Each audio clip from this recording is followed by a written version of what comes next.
को हाथ पकड़ते हैं प्रहलाद जी का, गरम लोहे के खंभे में बांध देते हैं और पूछते हैं बता क्या इस खंभे में भी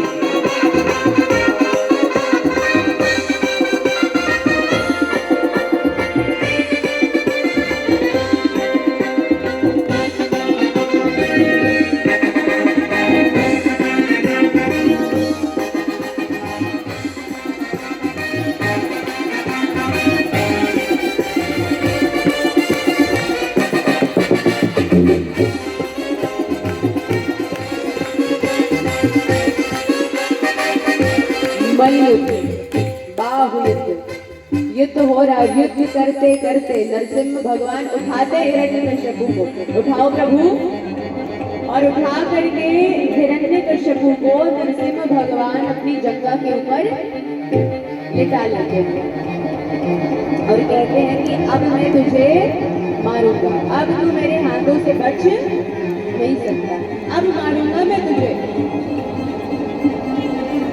बोले नहीं मार सकते, क्यों?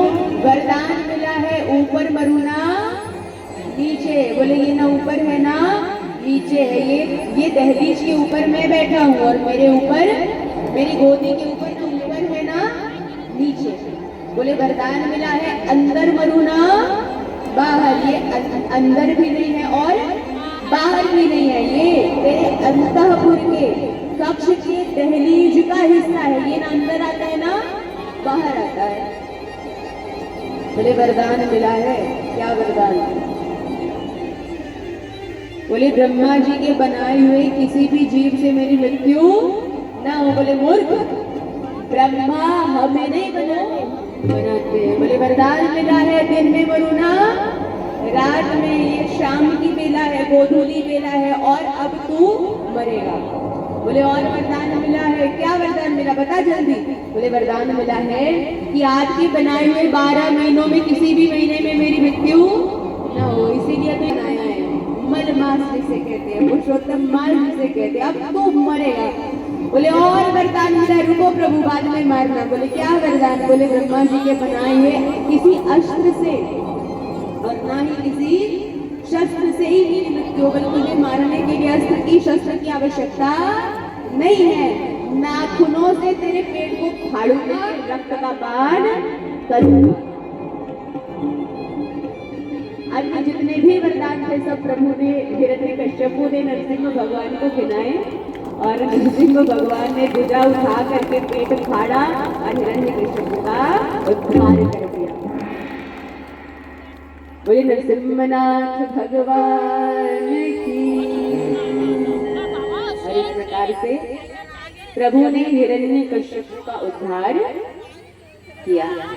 सब डर रहे हैं क्योंकि नरसिंह भगवान का क्रोध अभी शांत नहीं हुआ है। लक्ष्मी मैया आई, नारद जी लेकर के बोले चलिए मैया आपके पति बहुत क्रोधित हो रहे हैं, चलिए। तो लक्ष्मी मैया ने कहा मेरे पति और क्रोधित? अरे मेरे पति तो शांत स्वभाव के हैं, कैसे क्रोधित हो रहे? लक्ष्मी मैया आरती की थाली लेकर के आई और जैसे ही आरती की थाली लेकर के आई प्रभु की ओर देखा, प्रभु ने मैया की ओर देखा, जैसे ही दहाड़ा प्रभु ने, लक्ष्मी मैया आरती की थाली वही पटक करके भाग गई।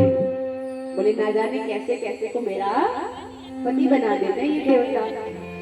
तब नारद जी के कहने पर प्रहलाद जी आए और नरसिंह भगवान के पास प्रणाम करते हुए खड़े रहे। तो नरसिंह भगवान ने प्रहलाद जी को अपनी गोदी में बिठाया और गोदी में बिठा करके जिस प्रकार से एक गैया, एक गौ माता अपने बछड़े को प्रेम करती है जीभ से चाट करके, वैसे ही नरसिंह भगवान भी प्रहलाद जी को प्रेम कर रहे हैं और भगवान भक्त वत्सल कहलाते हैं। यही भगवान की भक्त वत्सलता है कि प्रभु करोड़ों वर्ष की तपस्या नहीं देखे, प्रभु ने देखा तो प्रहलाद के मन का भाव और खंभे से भगवान प्रकट हुए। बोले वरदान मांग, क्या वरदान चाहिए? बोले मेरे पिताजी को नरक लोक में जाना न पड़े। बोले तेरे जैसी संतान जहाँ हो जाए उसकी 21 पीढ़ी कर जाती है, मुक्त हो गई तेरी 21 पीढ़ी।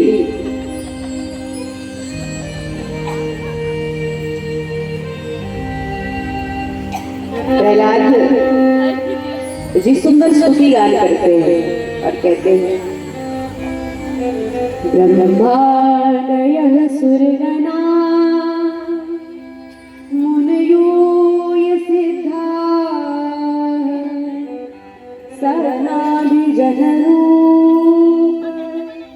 तपः श्रुतौ जस्तेजः प्रभाव बल पौरुष बुद्धि योगा नाराधना।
सेवा में भाग लगाए लगाए हो भैया सेवा में भाग लगाए हो सेवा में भाग लगाए लगाए हो भैया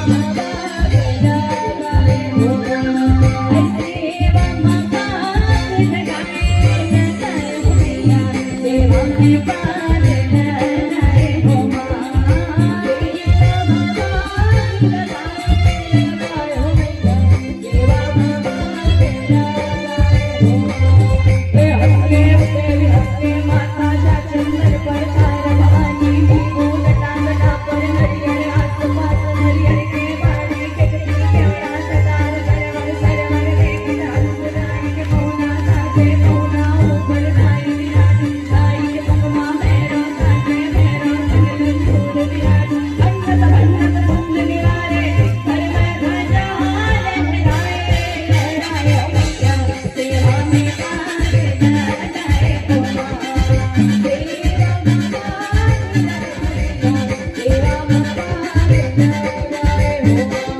सेवा में भाग लगाए लगाए हो भैया सेवा में भाग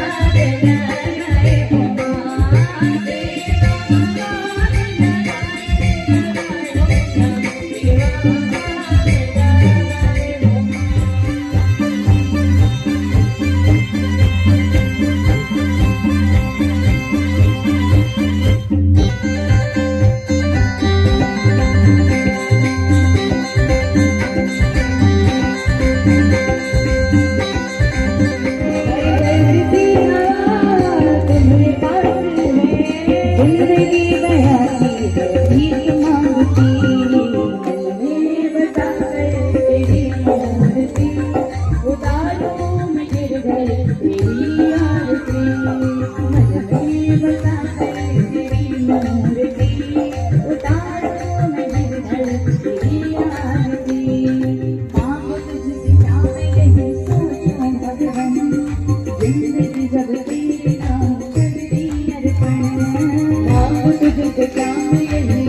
नारद गुण